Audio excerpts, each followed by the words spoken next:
aujourd'hui concernant l'Afrique et notamment le Cameroun.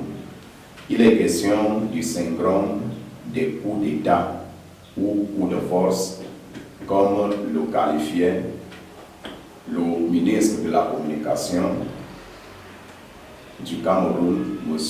René Emmanuel Sadi, qui disait que les personnes se livrent à des analyses ou commentaires inspirés par les coups de force survenus dans certains pays africains et croient pouvoir par là même prophétiser la déstabilisation d'autres pays par effet de contagion, y compris le Cameroun. Il mettait en garde la presse, même si par la suite, il s'est justifié en disant qu'il demandait aux médias de faire attention pour ne pas encourager un discours qui encouragerait les coups d'État ou alors la déstabilisation des nations. Mais en réalité, ce que nous devons dire à ce propos, c'est que des coups de force, lorsqu'ils arrivent, ils ne se préviennent pas. Les coups de force arrivent parce qu'il y a une situation qu'il faut régler. Les coups de force arrivent parce qu'il n'y a pas des solutions pour certains problèmes qui ont perduré. Et moi, je prends la parole ce matin, pas forcément en tant que président national du Parti camerounais pour l'émergence et le progrès social, mais beaucoup plus en tant que prophète de l'Éternel.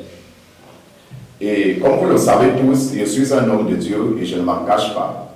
Je disais dans une vidéo que tout homme politique devrait faire la lumière sur sa spiritualité afin que l'on connaisse mieux la personne à qui nous voulons confier nos destinées. Donc, en tant que prophète de Dieu, je prends la parole pour dire un mot sur les coups d'État en Afrique. Ma position est surtout confortée par cette lettre que nous avons adressée au président de la République du Cameroun, son Excellence M. Paul Biya, le 15 octobre 2018. Vous voyez que ça fait longtemps. C'est pour dire que nous sommes en marche pour un avenir et certainement meilleur. Cependant, nous devons prendre toutes les dispositions nécessaires pour que notre avenir soit consolidé et que celui-ci nous soit vraiment meilleur. Qu'il nous parvienne alors que nous sommes en vie, alors que nous sommes prospères, alors que nous sommes engagés à résoudre nos problèmes, à éloigner de nous tout discours qui pourrait nous diviser. Comme j'ai souvent l'habitude de le dire, je suis contre les révolutions militaires.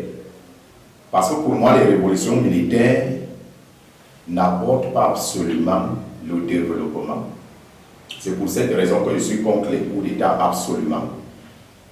Cependant, il faut en même temps être rationnel. Rationnel pour pouvoir annoncer ce qui peut arriver, pour faire des conjectures stables, satisfaisantes, établies sur la base des réalités qui nous entourent. Cette lettre est fondée sur une prophétie que j'avais reçue le 3 novembre 2014 à Beneba, derrière l'aéroport de Yaoundé-Simalé. C'était en soirée. Cette prophétie annonçait plusieurs guerres en Afrique, en tout cas des troubles, comme les gens n'aiment pas trop le mot de guerre. Plusieurs troubles en Afrique. Et dans la révélation, Dieu était, entre guillemets, fâché contre une partie de l'Afrique, certainement l'Afrique subsaharienne, parce que cette prophétie est écrite dans un livre qui est publié aux éditions Edith Libre en France depuis 2016. Tout le monde peut la vérifier. Et nous avons fait la photocopie de celle-ci pour l'envoyer au président de la République le 15 octobre 2018. Cette photocopie était attachée à la présente lettre. Et dans la lettre, nous lui demandions de beaucoup multiplier des efforts pour la vigilance. C'est pour cela que l'objet dit exhortation à plus de vigilance. Parce que la prophétie nous racontait que plusieurs troubles devaient avoir lieu en Afrique et que ceci devait arriver jusqu'au Cameroun en passant par la base triangulaire du Cameroun, c'est-à-dire par le sud. Il est important de remarquer qu'en 2014, l'Union africaine formulait les éléments qui fondent l'agenda 2063. Et dans ce document de 2014-2015, l'Union africaine émettait le vœu de mettre fin au conflit jusqu'en 2020. Tandis qu'en réalité, moi j'annonçais les conflits pendant ce temps-là. J'avais pris le temps de parcourir certaines églises qui ont une certaine audience pour leur remettre certaines de ces prophéties, parce qu'il faut dire qu'il n'y avait pas une seule prophétie, mais plusieurs. Au fur et à mesure, j'ai remis des prophéties à certaines églises qui avaient de l'audience pour pouvoir communiquer là-dessus et pour mobiliser l'église dans le cadre de la prière. Malheureusement, beaucoup de ces personnes qui avaient reçu ces prophéties m'ont qualifié, parfois au travers de leur chaîne de télévision, de prophètes de malheur. En ce temps-là, il n'y avait pas encore la crise anglophone, mais lorsque la crise anglophone est arrivée, ils ont compris que le prophète de malheur n'est pas le prophète qui désire qu'il y ait une guerre. C'est peut-être le prophète qui annonce ce que Dieu lui dit par rapport à un pays afin que ce pays-là puisse se corriger. Nous avons donc voulu que le Cameroun se corrige parce que la prophétie disait que Dieu était fâché contre l'Afrique à cause du péché. Parce qu'il y a le péché en Afrique, le trafic des ossements humains, l'homosexualité, la délinquance, les meurtres, les kidnappings, les séquestrations, les tortures, les pillages, les détournements de deniers publics, la perversité à l'extrême. Il y a tout en Afrique et tout est réuni en Afrique aujourd'hui en termes de péché pour que le monde s'écroule. Il faut que les Africains le sachent. Dieu existe et il y a des vrais prophètes. Il y a des vrais hommes de Dieu qui prient pour l'Afrique, qui prient pour le Cameroun et à qui Dieu parle par rapport aux événements à venir, aux événements futurs qui concernent nos nations. En cela, en 2014, il disait que le péché se pratiquait assez en Afrique pour qu'il atteigne le comble de sa destruction, la destruction de l'Afrique, par les guerres, par les coups d'État, par des troubles. Nous pouvons vérifier cela dans ce livre que j'ai publié aux éditions et livre en France en 2016. Ce livre qui parle de la fatalité, qui questionne l'action de l'homme dans la société. Donc aujourd'hui, nous pouvons beau parler, et parfois beaucoup parler, mais nous devons savoir que Dieu ne nous a pas donné les nations pour que nous puissions faire d'elles ce que nous voulons. Il nous a confié les nations pour que nous puissions les gérer comme il faut, de la meilleure des manières, afin que les peuples africains puissent en bénéficier. Le bien-être est à tous et Dieu souhaite que ce bien-être soit à tous. Donc le Cameroun est ancré dans cette vie d'immoralité qui fonde la destruction des nations aujourd'hui, et en cela, il ne saurait être épargné de l'épée du péché. Et c'est pour cela que nous avons lancé l'alerte de la prière, de la conversion, de la repentance, afin que tout le monde s'allie et marche comme il se doit pour que ce qui arrive aux autres ne puisse pas nous arriver. Si nous ne changeons pas, le Dieu qui punit les nations punira le Cameroun. Cela ne dépend pas du prophète, cela ne dépend pas des analystes ou des journalistes, cela ne dépend de personne, cela dépend de l'autorité de la personne qui est capable de juger tout homme qui s'éloigne de la bienséance. C'est pour cela que je vais vous lire cette parole qui est dans Psaume 94, verset 10. Il est écrit, version 8 secondes. Celui qui corrige les nations ne réprimanderait-il pas, lui qui enseigne la connaissance aux humains? Donc on ne peut pas empêcher Dieu de réprimander les nations qui ne marchent pas comme il le faut, ou alors les gouvernements qui ne font pas ce qu'il faut faire.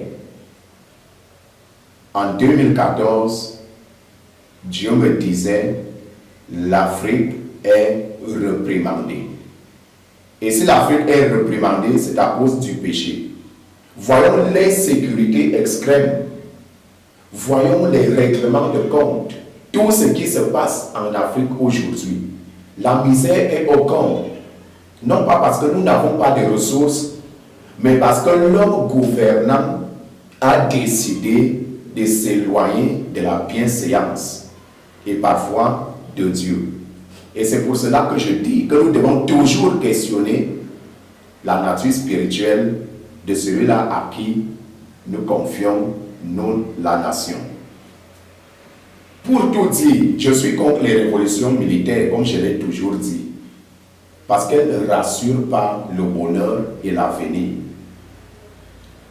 Mais celles-ci peuvent arriver lorsque les détours se multiplient, lorsque la perdition s'accroît et que la délinquance gouvernementale et administrative prend des mesures extrêmes. Il faut que les gouvernants africains sachent que Dieu existe et que ce Dieu a la capacité de les corriger. Il faut que les peuples africains sachent que Dieu existe et qu'il a la capacité de les réprimander. Et c'est ce que Dieu me disait en 2014. J'ai adressé cette lettre au président de la République. J'espère qu'il a reçu les dites prophéties. Après cela, j'ai adressé une lettre pour la résolution de la crise anglophone. Et j'ai toujours dit, comme je l'ai encore fait, voici une autre lettre que j'ai adressée au président, et j'ai toujours dit au président que tant que la crise anglophone n'est pas résolue comme elle doit l'être, en tout cas le problème anglophone, il y a toujours une atmosphère d'insurrection qui pèse sur le Cameroun. Cependant, je vais revenir à ceux-là qui voudraient que les coups d'État arrivent actuellement au Cameroun. Comme je le dis dans ce livre, effectivement, le Cameroun n'est pas le Gabon. Le Cameroun, c'est le Cameroun. Et je l'aurais dit, ceux qui vont tenter de déstabiliser le pouvoir actuel tomberont sous le coup de l'armée. Parce qu'il y a des gens qui prient pour ce pays et qui s'adonnent et se sacrifient pour que ce pays aille mieux. Cette rébellion que j'avais vue ancrée au Cameroun en 2014 doit tout faire pour ne pas y ancrer. Ceux qui sont tapis dans l'ombre et qui voudraient qu'une rébellion entre au Cameroun pour déstabiliser le Cameroun vont lamentablement échouer. Et là, je peux aussi m'adresser une fois de plus au président de la République. En réalité, cette prophétie que je vous ai adressée en 2014 reste d'actualité. Souvenez-vous que dans la lettre que je vous ai adressée, l'on parlait d'une guerre qui viendrait par le sud, d'une rébellion qui était ancrée par la base triangulaire du Cameroun. En cela, le Gabon nous parle. S'il y a l'instabilité au Gabon, il est fort probable que le Gabon soit propice à une rébellion qui voudrait déstabiliser le Cameroun.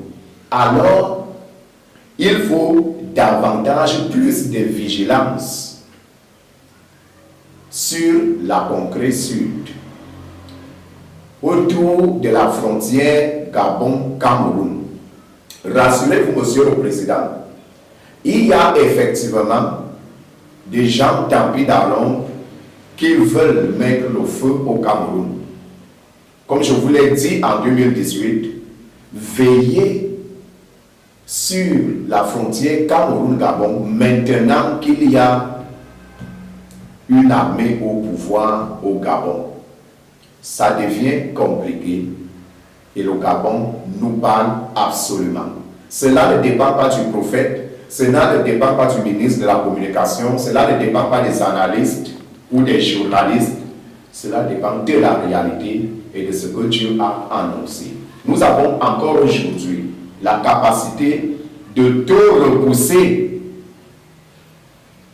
Nous devons donc nous unir pour qu'une telle rébellion n'entre pas au Cameroun. J'ai également adressé cette lettre, ce livre en tout cas, quelques pages surtout, dans lequel je parle des coups de force en Afrique. J'ai parlé de l'Éthiopie dans ce livre. Nous voyons ce qui est arrivé en Éthiopie. La Centrafrique dans ce livre, avant que les clous n'arrivent. Lorsque je regarde ce que j'ai écrit dans ce livre en 2020, avant que certains clous n'arrivent, je trouve également que l'élection présidentielle qui arrive au Cameroun est un enjeu majeur. Il faut que l'État ou alors le gouvernement prenne toutes les dispositions possibles pour veiller à l'intégrité de nos frontières, qu'aucune rébellion n'entre et qu'aucun mouvement déstabilisateur soit autorisé à l'intérieur même du pays. C'est pour cela que la résolution de la crise anglophone est un impératif sécuritaire. Et nous devons tout faire pour que cela soit bien terminé. Donc, ceux qui nous parlaient du cas Gabon doivent savoir que cette alternative ne peut pas marcher maintenant. Mais il y a également ce que je dis dans le projet politique que vous voyez, qui sera rédigé dans les prochains jours. Je ne sais pas qui sera le troisième président de la République. Parce que dans ce livre également, nous sommes pour la retraite du président de la République qui a beaucoup travaillé pour le Cameroun. Il devrait se reposer. Je ne sais pas qui sera le troisième président de la République du Cameroun. Et en tant que prophète, je prends la responsabilité de dire un mot là-dessus. Celui qui voudra diriger le Cameroun après le président Paul Biya doit savoir qu'il ne doit pas être une boulimie du pouvoir. Il faut qu'il mette dans sa tête qu'il ne doit gérer qu'un mandat. Et c'est un prophète qui parle. Et s'il vient avec l'idée qu'il va durer au pouvoir, ça va mal finir. Premier point. Deuxième point, je parle toujours au troisième président de la République du Cameroun. Lorsqu'il viendra, qu'il sache que ces 3 premières années seront déterminantes. Et que si rien de concret n'est fait pendant ces 3 premières années, alors le Gabon s'accomplira au Cameroun. Soit pendant les 3 premières années, soit quelque temps après les 3 premières années. Donc pour récapituler, le troisième président de la République ne doit pas aimer le pouvoir, il doit venir pour un seul mandat, un seul. S'il vient pour plusieurs mandats, ça finira mal. Deuxième point, même s'il vient pour un seul mandat, il faut que les 3 premières années soient déterminantes. Que les Camerounais voient qu'ils travaillent pour la satisfaction de leurs attentes, parce que si cela n'est pas fait, le Gabon s'accomplira au Cameroun. Pour tout dire, c'est Dieu qui gouverne nos nations et il veille sur nous. Référez-vous à ce que le général Brice Oligui avait lu pendant son investiture, lorsqu'il reprenait l'ancien président Omar Bongo. Qu'en réalité, lorsque Dieu nous donne des nations, il voudrait qu'on les gère mieux ou bien. Parce que si on ne le fait pas, il viendra aussi nous châtier, comme nous venons de lire dans Somme 94, verset 10. Nous avons un Dieu qui châtie. Il faut qu'au Cameroun, nous sachions que Dieu existe et qu'il veille sur nos actions. Il regarde ce que nous faisons et il nous demandera des comptes. Donc désormais, nous devons mettre Dieu au centre dans ce que nous faisons. Il faut que les mentalités au Cameroun changent. C'est pour cela que Déjouer la misère, la magie du cosmos a été écrite. Cette poésie vise la réforme ou la réformation des mentalités africaines. Parce que le mal croupit au Cameroun, tout comme en Afrique. Il suffit de constater ce qui est écrit dans cette œuvre, les mains de l'art d'Éden au paradoxe de l'homme. Il faut voir ce que l'homme y fait et de quoi il est capable de faire. Et surtout, il faut tout simplement observer avec beaucoup de rigueur l'environnement sociopolitique aujourd'hui dans nos différentes nations. Tout va mal. Il y a les crimes par-ci et par-là, les viols par-ci et par-là, les kidnappings par-ci et par-là. Tout le mal que l'homme ne peut imaginer, c'est ce que nous rencontrons tous les jours. Il faut que cette extase cesse dans nos pays et que désormais nous puissions prendre le chemin du salut. C'est pour cette raison que la métonie, la science des songes, est utile. Parce qu'elle nous montre la voie à suivre pour pouvoir faire des choses avec Dieu, selon Dieu et par Dieu. Et surtout pour lui, pour sa gloire. Il faut que les Camerounais apprennent à vivre avec Dieu. Parce que vivre dans le salut, c'est reconnaître son incapacité en tant qu'humain. C'est désirer l'action de Dieu. C'est désirer la vie éternelle qui sauve. Il faut que l'homme change. Qu'il change en Afrique et notamment au Cameroun. Nous ne parlons pas seulement de la Bible. Parce que Dieu nous a mandatés pour plusieurs missions. Voici par exemple ce que nous voulons pour l'Afrique. Plan Oméga 2, essai sur la renaissance africaine. Dieu ne nous parle pas seulement des coups d'État, des putsch. Il ne nous parle pas seulement des guerres, des clous. Il nous parle aussi du meilleur de l'avenir africain. Ce meilleur est contenu dans cet ouvrage. Comme dans bien d'autres, aussi que les autres ont écrit, les autres écrivains, les chercheurs, les penseurs. Vous savez, l'Afrique a une ressource immense, une ressource intellectuelle immense.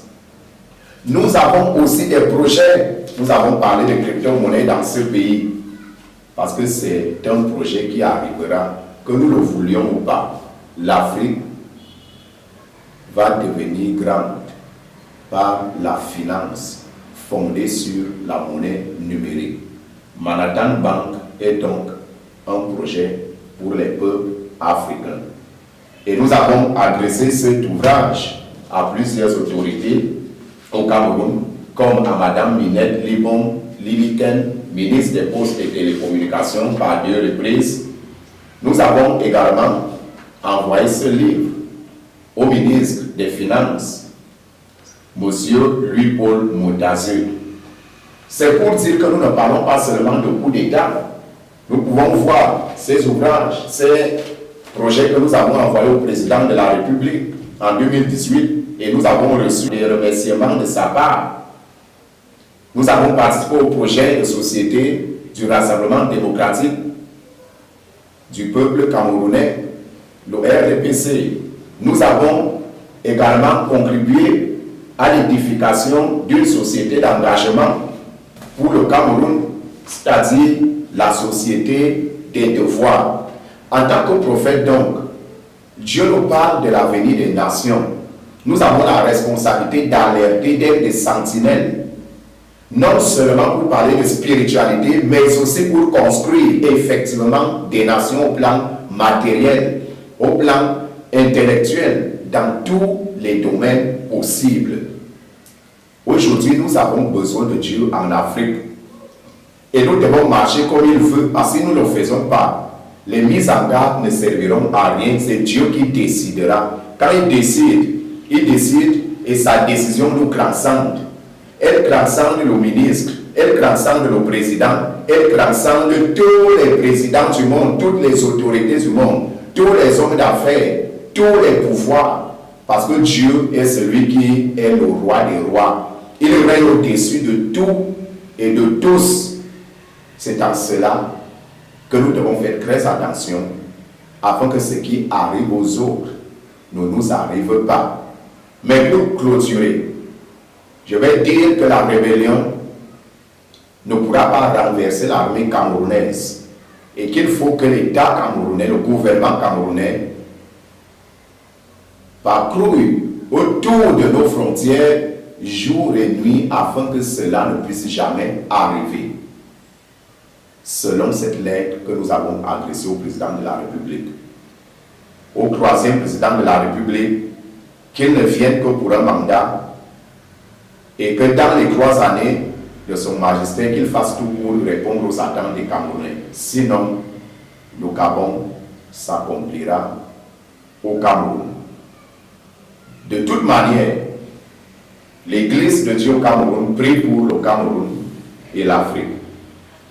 Nous sommes responsables de l'avenir de nos nations. C'est pour cette raison que nous prions, que nous jeûnons et que nous militons pour les droits civiques. Dieu attend que chacun de nous s'engage pour une vie meilleure, pour des mentalités meilleures. Nous serons honorés en sa présence lorsque nous aurons accompli sa volonté. Et cette volonté commence par la manière de gérer nos propres vies. Que celui qui gère donc la nation sache qu'il rendra compte auprès de Dieu, que le citoyen aussi sache qu'il rendra compte auprès de Dieu, parce que tout homme est responsable de ses actes. La fatalité n'est pas une réalité.